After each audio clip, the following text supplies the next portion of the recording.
Hansel and Gretel.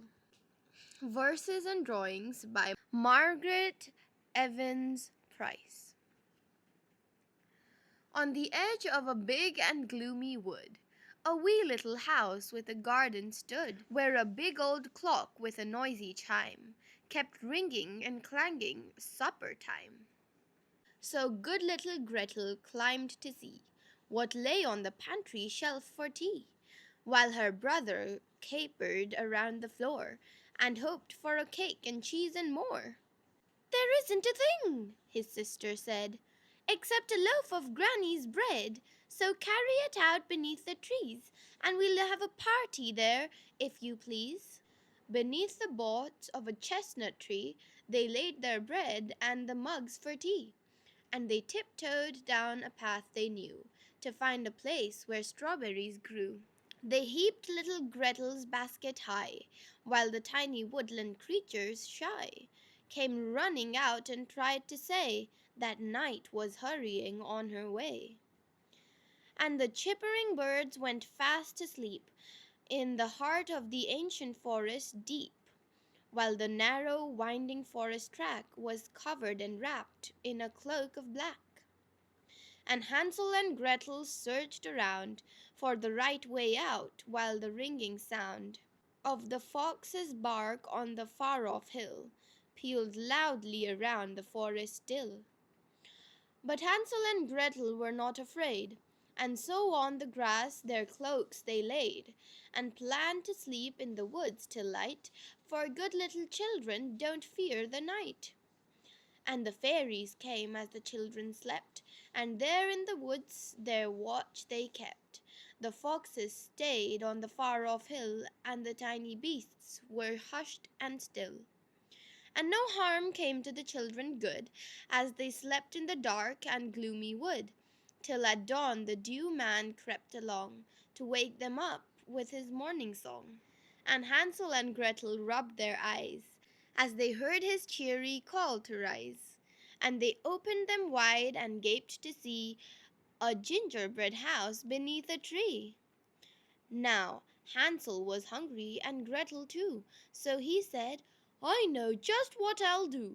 And he crept right up to the gingerbread house, between pink hollyhocks, still as a mouse. And he broke a piece of the window frame, and another for Gretel just the same. And a cookie fell from the big green door. He picked it up, and he looked for more, while Gretel crept closer, and there they stood, and ate and nibbled as much as they could, till the door of the tiny gingerbread house opened wide, and a voice cried, "Nibble, mouse! Just nibble and nibble and nibble some more, till you're nice and fat, and then my door will close again, and there'll be some more nice gingerbread cookies to hang on the door." Poor Hansel looked frightened and dropped his cake, and Gretel whispered, "She means to bake us both into gingerbread. Come, let's go." But the witch hurried out and thundered, "No! For I've candy and raisins and cake inside." And she pulled them both through the door so wide, and she gave them candy red and white, and frosted cake all soft and light. And she pinched Gretel's cheeks as she muttered, "It's weeks since I've seen such children here, so plump and rosy and fat, oh dear! Come over and put this nice big cake in the oven here for me to bake." But Gretel knew what the old witch meant, and so she waited until she bent, to show little Gretel the proper way to place the cake on the oven tray. And Hansel and Gretel pushed her in, and closed the door on her awful din. Now Gretel knew how to cook and bake, and she knew how long the witch would take to change into gingerbread crisp and brown. Then Hansel and Gretel took her down. And all that was left of the witch in the wood was a big brown witch of gingerbread good, and all the children she ever had baked, from their gingerbread slumbers now awaked.